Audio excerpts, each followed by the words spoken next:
जय श्री राधे। तो हम सब लोगों के लिए बड़े ही प्रसन्नता की बात है कि कल बिहार पंचमी है। सभी भक्त बड़े उल्लास के साथ बिहार पंचमी मनाएंगे। अच्छा, बिहार पंचमी क्यों मनाई जाती है? तो बांके बिहारी जी को हरिदास जी ने प्रकट किया था अपने संगीत से।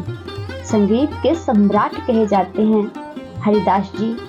तो आइए जानते हैं हरिदास जी के बारे में, क्योंकि जब भगवान को उनके भक्ति की चर्चा सुनाओ तो भगवान बहुत प्रसन्न होते हैं कि आज ये कौन व्यक्ति है जो मेरे भक्त का स्मरण मुझे दिलाया, मुझे याद दिलाया। तो आइए हरिदास जी के बारे में जानते हैं। हरिदास जी एक वैष्णव थे। विरक्ता वेश धारण करके निकुंज में जाकर के श्यामा श्याम सलोनी का चिंतन करने लगे। इनका जन्म 1526 ईस्वी में भाद्रपद के शुक्ल पक्ष के अष्टमी तिथि में हुआ था। इनके गुरु आसुधीर थे।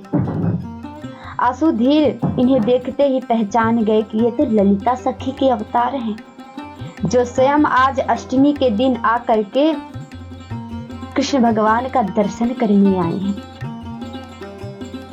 राधा रानी का दर्शन करने आई हैं। इनके माता का नाम श्रीमती और पिता का नाम गंगाधर था। बचपन से ही ये किशोरी जी के ध्यान में मग्न रहते थे।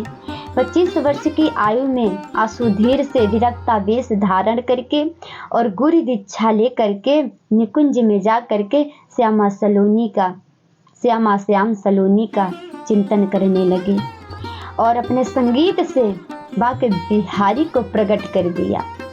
ऐसे श्री हरिदास जी थे।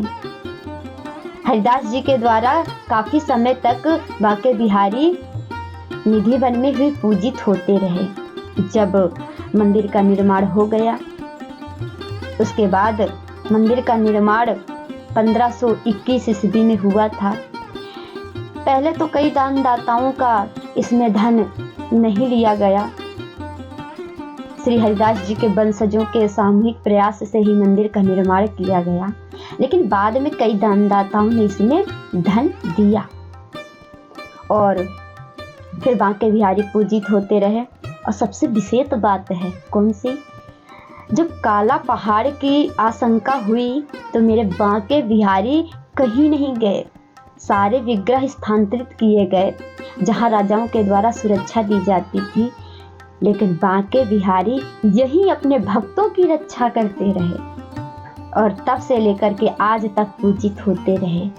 तो सब लोग कल अवश्य आए, क्योंकि कल मेरे बांके बिहारी की पूरे वृंदावन में रथ यात्रा निकलेगी।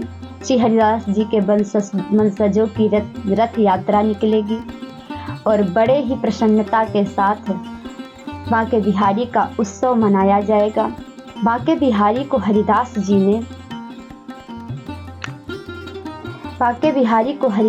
ने मार्गशीर्ष शुक्ल पंचमी तिथि के दिन प्रागट्य किया था, निकाला था धरा की गोद से। तभी से उस पंचमी को बिहार पंचमी के रूप से माना जाने लगा। तब से आज तक अभी तक बिहार पंचमी के रूप में ही माना जाता है। तो सभी भक्त अवश्य आए बांके बिहारी के दर्शन करने और बांके बिहारी के दर्शन कर आनंद की अनुभूति लें।